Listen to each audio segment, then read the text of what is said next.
I'm Pamela Spence and I've been studying and teaching herbalism for more than 20 years now. In this workshop, we're going to be diving into what we call the Herbal Safety Continuum Scale, which is something our team of herbalists here at the Herbal Academy have crafted and refined with our many years of combined teaching, and it's really a critical starting point for anyone working with herbs.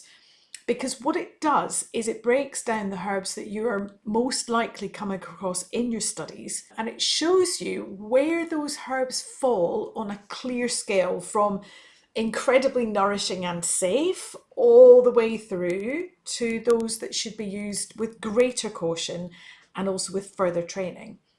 I really wish someone had handed this to me back when I was starting out, because having this guide, this simple scale, can give some immediate clarity. So it answers all the questions like, well, which herbs are considered extra safe and great for beginners?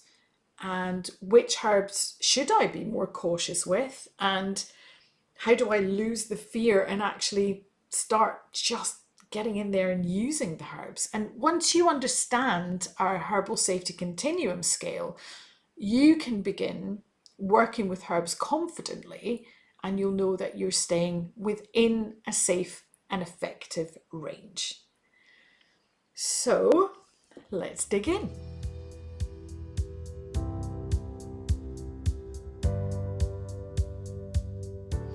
Okay, so if we look at this Herbal Safety Continuum Scale overall, I've got mine here on my desk to refer to.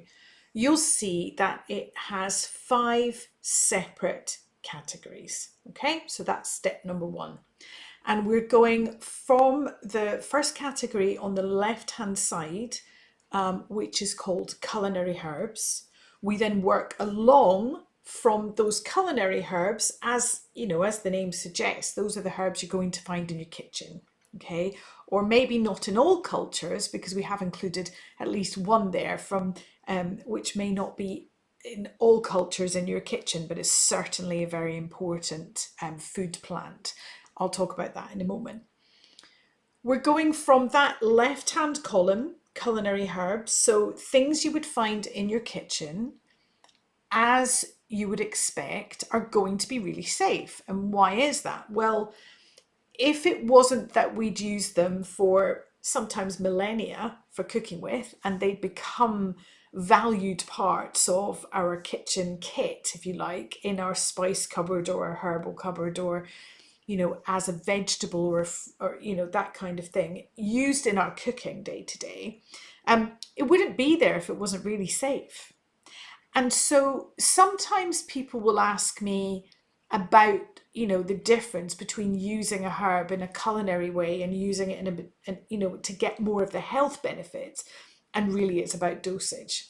But more about that in a little while. So we're starting off with culinary herbs, super safe. And then we're moving along to nutritive tonics. A lot of herbal medicine is tonic medicine. It is helping the body to function better.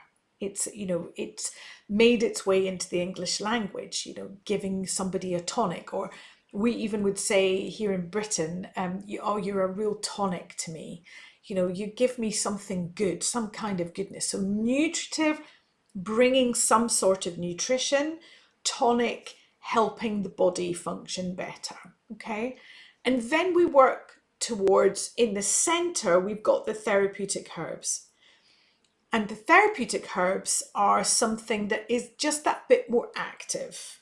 So it is going into the body and it's impacting. And I'm going to look at all of these different sections in a moment in much more depth. But this is just to sort of go over the basics of the scale that we use. So we've gone culinary herbs, super safe, probably find them in your kitchen or in some kitchens around the world. Nutritive tonics, stepping up a bit, giving the body something that it needs. Therapeutic herbs, those ones are a bit more active. Our next category of herb is acute use herbs. So if you just even think about the name, acute use. So acute is sort of something happening in the moment. So for example, a fever, a cough, a cold that's happening now. And this is acute as opposed to the word chronic, which means long term. So an acute health situation might be a cough, a cold, a fever, something like that. Whereas a chronic health situation would be something like irritable bowel syndrome, maybe, or a chronic health situation might be eczema. Okay. And those chronic health situations could have acute moments of flare up. So that's how we're using that word acute here. So it's something required in the moment.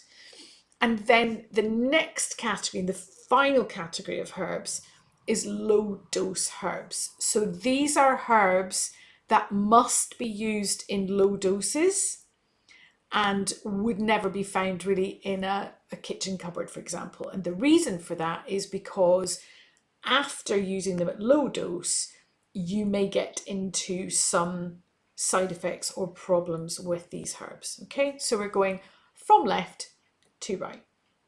Now, if you are brand new to the world of herbal medicine and you're just starting out, then, as I said before in our introduction, it would make most sense for you to begin with culinary herbs and stick there until you feel that you are confident enough to step up to nutritive tonics. And once you're confident there, you step up to therapeutic herbs. And once you're confident there, you can step up to acute use herbs. What I would say about the final category of low dose herbs is that really you need to be working with an experienced herbalist to use these herbs, and they are not to be taken lightly. So there are often very specific guidance on how you must dose those herbs, otherwise they can become toxic. So unless you are stepping into formal training or you are working alongside a very experienced herbalist, you're not going to go there. But we don't want to leave them off the chart, because what's also important in learning how to work safely with herbs is understanding that not all herbs are safe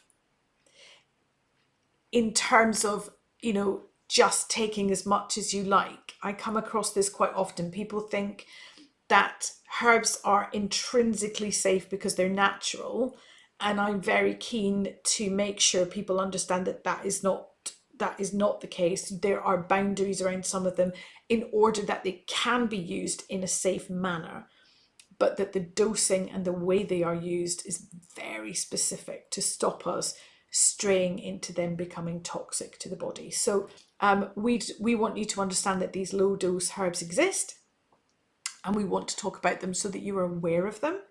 And then, if your training continues, one day you may end up working with them too.